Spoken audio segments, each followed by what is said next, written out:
Hey everyone, good afternoon, and welcome to today's episode of Crypto Law TV. My name is Quinn Thompson of Lecker Capital, stepping in for John here as he's out on the campaign trail doing God's work.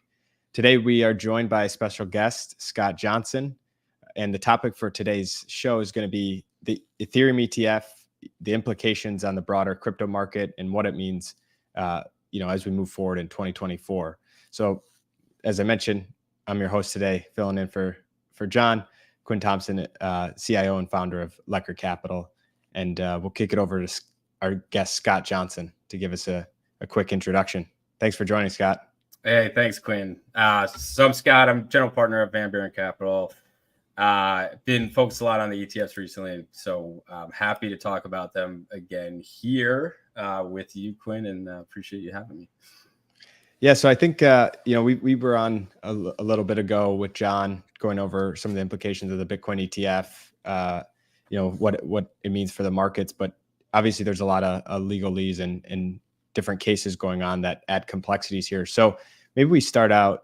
Obviously, the Bitcoin ETF's been a big success, and logically everyone's looking for what's next. We have this May deadline for Ethereum. Maybe just start us with what that timeline is like. And there's been some talk, lack of engagement from the SEC, if that's to be taken as a negative sign, or if it's kind of a nothing burger because they've laid the pipes already pretty significantly with the Bitcoin one. Maybe give us your thoughts there and what we should expect on the timing.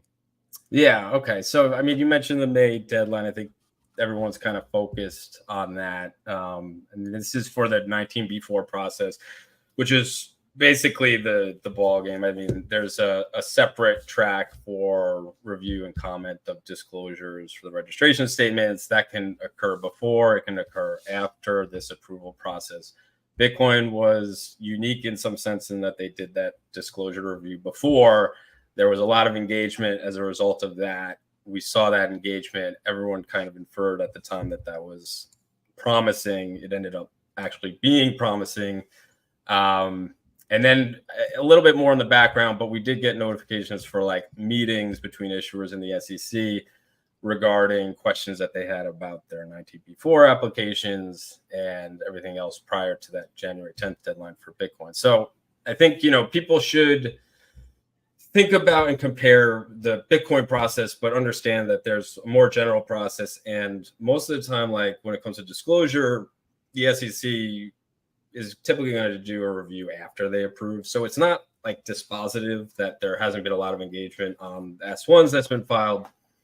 But, at least with respect to how the SEC handled Bitcoin, it's generally not a positive sign that they're deviating from that prior process. So I think that's, people can infer whatever they want from that and maybe place some weight or not on that process playing out differently. I certainly wouldn't say it's positive necessarily that there hasn't been any engagement on the disclosure. On the 19B4 side, it seems like there's little engagement so far. I mean, to your point, a lot of the 19B4 stuff, put aside the staking stuff, we could talk about that, is like plumbing. And a lot of those issues have generally been resolved with respect to Bitcoin, and a lot of those mechanics are essentially identical for an ETH product. So there is an argument to say that there shouldn't be a lot of meetings. I think the staking component is actually interesting because I think issuers are not expecting that to be included in a first round anyways. I think a lot of them are probably just including it as like a little bit of bait to the SEC to like, hey, obviously, if this is going to get approved, you need to talk to us about this because we know you're not going to let us do this. So like, let's kind of wrestle around on this and get some engagement going. And I don't think it's particularly positive that we haven't seen anything yet. Again, you can kind of infer that maybe they don't need to get that process going to such a degree that they did for Bitcoin. And kind of going back, at least comparing, when you look again at the disclosure process, that was like a 90 days before that final deadline of January 10th. We started to see like real engagement. You can go back through the filings and see the comment letters that the SEC sent to issuers. And that was about 90 days before. I mean, we're well within 60 days at this point, 45-ish. And, there's really nothing. I would expect leaks at this point. timing wise, May 23rd, they obviously, it's a little bit more spread out this time around. I mean, you have BlackRock, I think, as the latest one in August, early August. The other question I guess you could maybe ask is, could you expect something like a denial in May and perhaps an approval in August? My view is that's probably unlikely. Whatever happens in May is going to be kind of carried out throughout this whole cycle for this particular round of applications. I don't think that if the SEC decides to deny in May, that something different is going to change between now and August. I mean, we can get into what potentially would be an approval or a denial and the rationale behind that, and why that might not change in that few months between May and August. But that's, I think, the general timeline now and what we've kind of seen. And I haven't seen anything necessarily productive up to this point. I don't think that means that a denial is 100% likely, but I think it's not promising at this point that we haven't seen it. Yep. No, that makes sense. So covered a lot there. I think, we're about 50 days out, as you mentioned, and for the Bitcoin ETF, we saw SEC engagement, much sooner, maybe closer to the 70 or 80 days prior with issuers.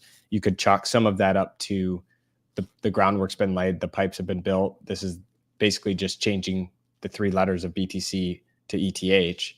And then on the staking point, which I think is interesting as well, it seems to me, I have the same view that it's just sort of bait, get the SEC's temperature on it, because the worst case they're probably viewing it is the SEC says, guys, no way we're doing staking.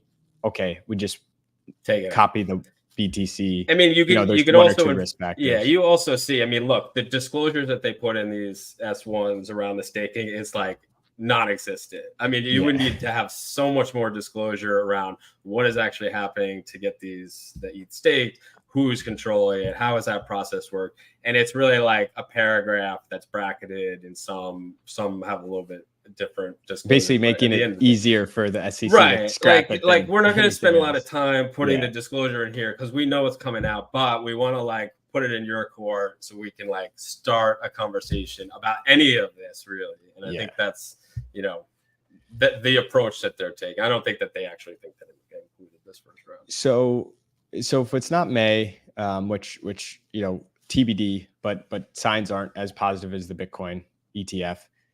There's a number of obvious, it's pretty unknown when it would be, whether it's the BlackRock deadline in August, whether it's a later date this year, or even in 2025.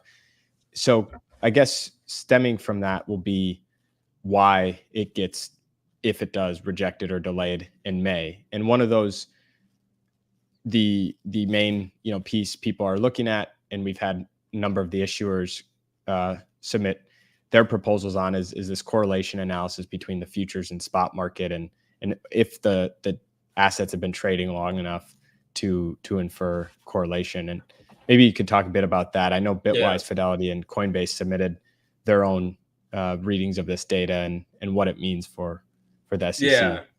So there's been a lot of emphasis on that for good reason, but maybe just to give like the playing field that the SEC is on right now. So when these applications come in, especially for 19B4, exchanges proposing a rule to list these ETFs, and the rule basically, like, the SEC has to find that the rule is consistent with the requirements under the Exchange Act. And one of those requirements that the SEC is generally always focused on with these crypto ETFs is that the rule has to be designed to prevent fraud and manipulation. And they've kind of used that as the cudgel against crypto in the past, specifically for Bitcoin, as to why they would always deny. And so the thing that kind of changed that got Bitcoin over that line was following futures Bitcoin ETFs that were approved in 2022. This was like the second round of these ETFs. They're also went through a 19B4 process. So they were approved under the same rubric of, designed to prevent fraud and manipulation and satisfy the other requirements in the Exchange Act. And then maybe a month or two later, Grayscale was denied. And so now you had what was an approval order, which you didn't have before from the SEC, under this same rubric and you had a denial. And so at that point, it wasn't just that there was a futures ETF. I mean, we had futures ETFs that existed for years before, and the SEC was still denying. It was the fact that you had an approval order and a denial under this same rubric, and then Grayscale could go to a court and say, look at the logic between these two. They're inconsistent. These are similar products. They should be treated similarly. And so DC Circuit in that court case found that essentially, okay, basically under the premise that these are correlated assets, then you need to treat these similarly, or you need to, give a rational explanation for the different treatment. And the DC Circuit also knocked down all the reasons that the SEC gave prior. So a couple of things that you can kind of get from that. One, we don't have a 19B4 approval order for ETH futures ETFs. Mm-hmm. That is one of the things that Grayscale is trying to also get in this process. Mm-hmm. But we don't have that, which is different. You might not need it, but at the end of the day, like you had that, and then you had the argument that because of the correlation, these should be treated similarly. So as a result of that, SEC approved Bitcoin ETFs in January. They didn't necessarily agree with the DC Circuit. They were kind of shady on that point. But at the end of the day, they ultimately took the rationale and they said, fine, these are correlated. That's enough to get past this fraud manipulation issue that we've always raised, and we'll approve. And so that's kind of been why there's been a huge focus. Now, that isn't the only kind of thing that the SEC could focus on when it comes to fraud manipulation. There has been other comment requests that the SEC has made for these filings around proof of stake. Is there, potential fraud manipulation concerns? That would be kind of outside of this correlation stuff. So there's that, but we can talk about the correlation because that's what I think everyone's focused on. And so SEC gave their methodology for Bitcoin correlation in their approval order. And so it was, in my view, designed in a way to potentially give them a basis to deny ETH. They said, look, we want a lengthy period of time where futures and spot are correlated to a high degree. And their methodology was 2.5 years. They did hourly, 5 minute, 1 minute, and they did a min-max rolling 3-month period. So they didn't tell us what the threshold was. All we know is that Bitcoin was above the threshold, and maybe their threshold is Bitcoin is the threshold. We don't. So to be 100% sure that the correlation stuff is okay, which again doesn't necessarily mean that it gets approved, but it is the thing that people are focused on. You would want to see it at least at that level or close enough where it's negligible.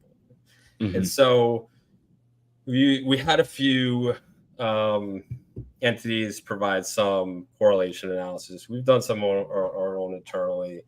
Coinbase gave some correlation.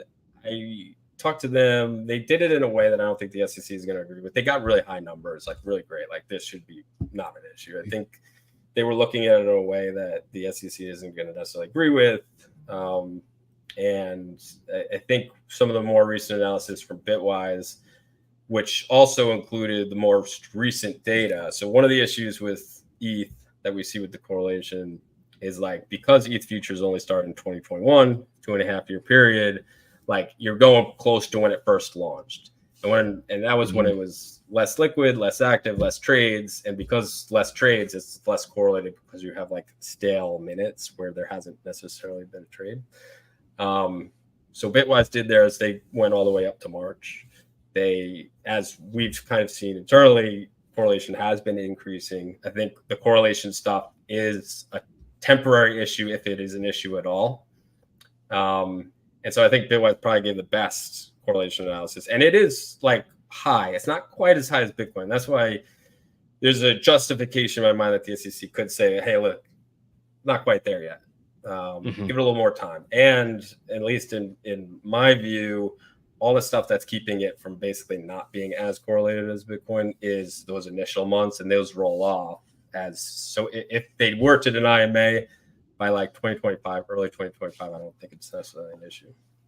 That makes sense. So I think one of the things myself and others are thinking about is, okay, let's assume it doesn't come in May. That is supposed to be for at least that one issue or a firm deadline, is the last kind of point in time. But obviously there's others later, and, the SEC could say, fine, we'll just put everybody at the same starting line again in August or pick an arbitrary date. It seems to me that there are a decent amount more, let's say, cover for the SEC here, whether it's the lack of the 19B4, the staking, presenting, a differentiated underlying asset, or this, more nascent correlation stuff, just less of a track record. Yeah, a lot of stuff to hide behind. No, exactly. I mean, look, you don't have the same background that you did for Bitcoin, and I really would just like to emphasize, because I think, people they're focused on a lot of the right things, but they just don't have the full context. Like, people will say, look, there's a ETH futures ETF because that's been trading and that's live, therefore we should have a spot ETF, and like, done deal. And it's not really true. I mean, we if you look back, we had Bitcoin futures ETFs for years, and they were still denying spot. It was only until you had that 19B4 order that you could go. And the SEC really kind of screwed up that order. Like, there was the difference between what they used to deny Grayscale and what they approved to Ethereum and Valkyrie at the time was really kind of easy to identify the logical gaps that they had to a court. And the SEC is going to, if it comes to it and the SEC wishes to deny it, they would be much more careful about making sure that those logical gaps don't exist. And they'll, present other arguments, because there are distinctions, like you say, there's proof of stake. They're already kind of, putting a carrot out there and asking, hey, is there any sort of fraud manipulation concerns around the fact that there are a small, they would describe this as like a small number of validators or proposers or whatever around proof of stake. And can we, and Consensus actually submitted a comment letter addressing that recently. They did a great job. But, they asked for these comments because this provides them a little bit of cover, and it gives a little bit of insight into potentially what they're thinking about and what they might potentially use as a justification to deny. It's not to say that they will, but, if they were, this is what they would do, right? So, there's that. And then, obviously there's the security stuff that we're seeing on investigations with the Ethereum Foundation and other kind of like companies, I guess, in their orbit, is a whole other can of worms. We can get into, but that could potentially, obviously, give another basis for the SEC to deny. Right. Yeah. Let's dive in there. There's the two, I think, the most prevalent and irrelevant cases ongoing. It seems like an endless list of battles that are being fought would be Coinbase and Ethereum. And, maybe we start with the Ethereum Foundation. I think that one was probably, everyone has had the Coinbase case on the radar. It's been in the headlines. There's been a number of hearings and quite a bit coverage on it. But maybe just high level on the Ethereum Foundation, that kind of hit people out of the blue and was less expected. And I haven't seen great explanations as to what it really means or could mean. Yeah. So, as far as I understand, Ethereum Foundation had subpoenas way back in like 2022 or so. But I think more recently, at the very least, Ethereum Foundation got additional requests for information and other companies related to around the launch of ETH. And it sounds like the SEC investigating the possibility that they would view ETH as a security. The issue with that, look, there's like a really hard-nosed approach that the SEC could take, and they'd say, okay, look, we can go into the background here. SEC has not taken the position that ETH is a security for a long time. They've done basically the opposite for years. It would be extremely problematic for existing products that already exist for ETH, for the SEC to now say that this is a security. Look, you have CME for ETH, which is, $1 billion plus in open interest that trades. It's been trading for 2 or 3 years now. Would be, it could not exist in the form that it's existing now. There's ETH futures ETFs that rely upon that. There's like swaps and options that also are derivatives of all that rely upon the fact that the SEC has taken a position that ETH is not a security.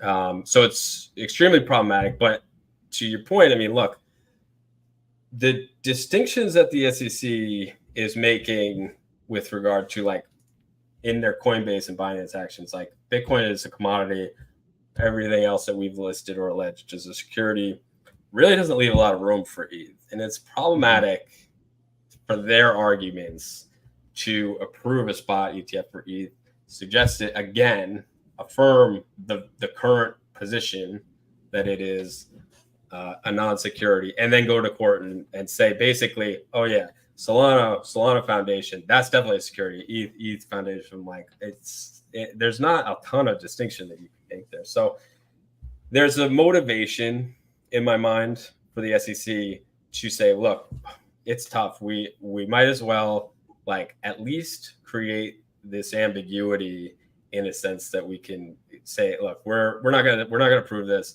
We're investigating ETH.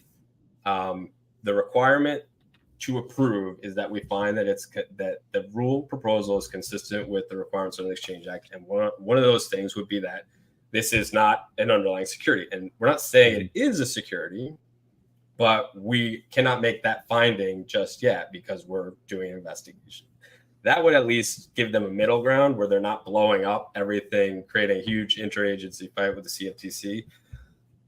They could also take the hardline approach where they have an enforcement action with Ethereum Foundation, someone else, and make the designation. And then like all hell breaks loose because everyone has been relying upon this fact. There's billions of dollars in market value that is now in flux. And so, you know, it would be crazy in my mind for them to do that. But this is Gensler's SEC. So, I mean, it's hard to really say what he would do there. Right. Yeah, that is quite interesting to me how we have all these data points, previously approved by the SEC and effectively signed off on that affirm ETH being a commodity alongside BTC. I mean, it's crazy. And going back, like it's crazy. But I see your point. Yeah, I see your point on at a minimum using this as sort of cover to just delay and push on the ETH ETF. Right. It seems to me it seems too large of an uptaking and potentially very costly from a political willpower to reverse all the stuff that's been done. But I see it as being a pretty easy, not that difficult route for them to use it as air cover to delay here. The middle ground would be, look, we're not going to take the position that it is a security because that has, a ton of collateral damage. We understand that the potential argument that we would have is collateral isn't sufficiently high to the same level of Bitcoin, but they also can see the same data that everyone else sees and says, look, in a year, that's not going to be the case. And maybe in a year, we don't want to approve this thing. So we need some other justification. And they could provide several justifications potentially to deny. And so suggesting that there's an investigation and then maybe in a year they say, look, okay, we don't want to approve this thing. Let's actually have an enforcement in a year or maybe even less. And that gives them that justification where it might be difficult if they don't provide that upfront justification now, where, if someone appealed it later, they say, look, you never said it was potentially a security when you denied it back in May of 2024. Right. You're saying it now. I mean, look, this is potential Administrative Procedures Act, arbitrary and capricious again. So, you might see in a denial situation, which again is not necessarily going to happen, where they throw everything at the wall and see what sticks without maybe creating that collateral damage. But I mean, look, I've heard rumors too that there would potentially bring an enforcement action, and then we're in a whole different world, and I don't know how that world ends up. No, that's right. And then the last point on this, just want to cover off is the Coinbase case, and I know it's a whole separate thing, but just if there's any implications from that on, as it relates to the ETH ETF, or is that kind of trying to, Yeah, I mean, look, I think Coinbase Binance are the ball game for the SEC in so many ways. I think Gensler must recognize too that that's his legacy in so many ways as well. And anything that complicates that, ETH being one of them, potentially is especially if he is like full gung ho, I'm going to take these to the mat and go all the way as far as I can to the greatest extent that I can, then you have to worry about the ETH in the background, and approving ETH would provide some justification and undermine some of the arguments that they make in those cases. So you have to worry about that. And I've been kind of concerned about that since Bitcoin approval. I didn't think that they would go and say that this potentially is a security at the time, but I'm coming around to the view that that's seems like it's coming down the pipe. So yeah, I think it does interrelate. Yeah. No, that's good. And I think, I guess the moral of the story here as we look forward to November is just how much of this really hinges on subjective decisions, based on who's in power at the time. And I think what I'm interested to see is how the momentum here, when you look back to like November 2022 peak of FTX to now, there's been tremendous progress, whether it's the Ripple case, the Grayscale win, the launch of the Bitcoin ETF. We've had some huge wins. But it's not blue skies yet. There's work to be done, and it seems like it just continues to build the importance of November's election. Yeah, I think a lot of people that are come kind of back into the market and maybe had taken a break over the last couple of years just maybe don't really recognize the extreme nature of the agency actions that have occurred in 2022 and 2023, and like. I think you absolutely have to expect a binary election results in that, maybe even to a greater extent. And if you're not familiar with, what just happened in 2022, 2023, you should really figure that out, because like it's very unlikely that this market exists in its form now if we have another 4 years. I mean, it's not to say that crypto dies in the US forever, but like there's very likely a very dark age if there's another 4 years of this, because look, a lot of that happened immediately after the midterms, and it was very politically calculated. It happened intensely from every area of the federal government and agencies, between banking regulators, SEC. I mean, it was relentless. You haven't seen it as much recently. There's a lot of reasons why you could suppose and speculate on why that's the case, but I think you fully have to expect that comes back rearing its head in 2025 if we have another 4 years of Gensler. So, yep, no, it's fair points, and I think it's good that the market participants, the industry leaders, are stepping up and kind of forcing hands here, because as we hear like Coinbase, for example, say time and again, they're really looking for clarity. Number one, to operate their business in, and you can plan around that, but the unknowns is what's more difficult to plan around. So. Yeah, a lot of work to be done between now and November, and probably thereafter as well. But I think that's about it for today. We were hitting the 30-minute mark, and so thanks for joining us, Scott. And where can we find you to follow all your great insights? Yeah, I like to post on Twitter, so you guys can find me there, SG Johnsson. Appreciate you having me, Quinn. It's always great talking to you. Yeah, likewise. Thanks, everybody. All right, thanks.